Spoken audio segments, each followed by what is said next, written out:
cosmetic chemist and cosmetic scientist. Here's what they buy at CVS. Let's go.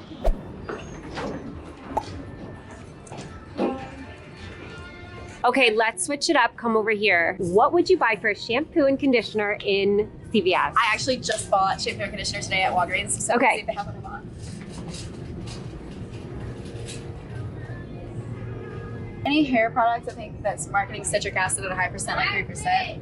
Makes my hair so glossy and shiny. It's a pH thing, I think. But anyway, I love the Bond Repair shampoo, and I do like the conditioner, but actually the conditioner I got is the Elvive. Oh, interesting. Massive. Yes. And it's like, it's marketed as a mask. I just use it as conditioner. It helps the combability so much, and I have a lot of hair. I have long hair. Yeah. So I really like that conditioner because I feel like compared to some of these other ones, it just makes my hair glide. And then also, every time I travel, I buy the L'Oreal Wonder Water. Oh, interesting. Because it's just, honestly, it's mostly propylene glycol, which is a humectant that's gonna kind of just make your hair look shinier. Yeah.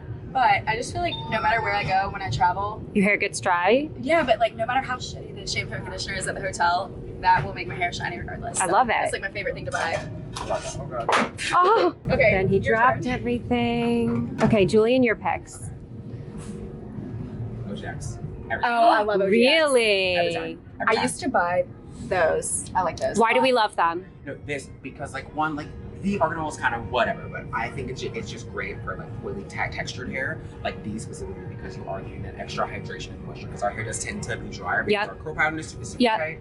But yeah, these great hair silky, hydrated, conditioned. Like this set, fantastic. Love it. Amazing. What does Dr. Sass recommend for really sunscreen? Medical grade sunscreen. Oh, I mean, honestly, like all of these are gonna really? be nice. Yeah. The Neutrogena. For body. Face, I wouldn't, because all of these drinks, I just see the crap out of my hair. Mm-hmm. Same, Every like time. across the board. Every time. So this for body, for face, I really like the Sun Bomb Face 50. Amazing. I really love it. Like this one. There's also is the kids one here? Okay, yeah. This one is like a totally clear. Can I open this? Probably not. Probably not now. Yeah, this is like a clear gel. Wow. That's really nice. It's got a lot of alcohol in it though, so it smells like a lot when you put it on, but it dries out to within.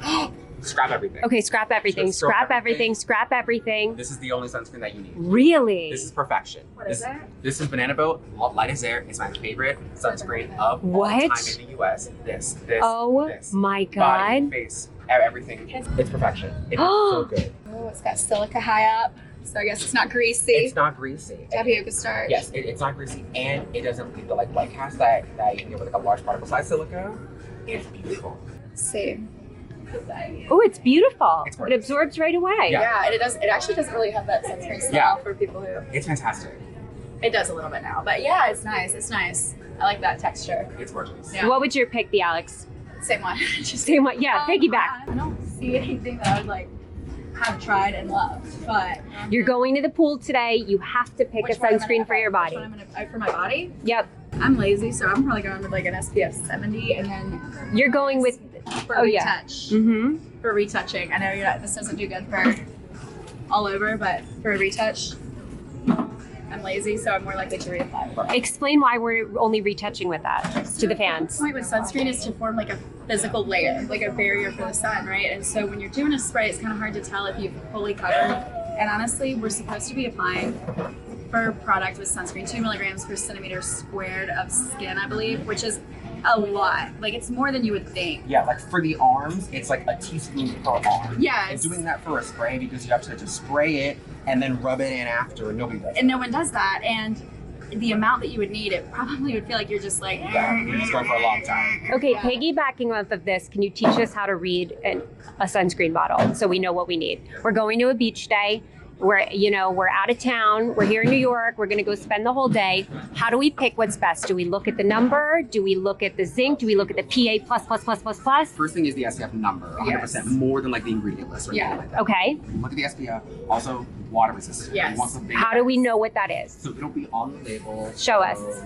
Yeah, so here, like water resistant for 80 minutes. It'll be right there. Like this, water resistant 80 minutes is like standard for just like beach days, because otherwise it's gonna rinse off and you're gonna get sunburned. And will they all always say water resistance on the front? Correct. Julian, you Okay. did a really good video on TikTok, and I think you should talk about that again too.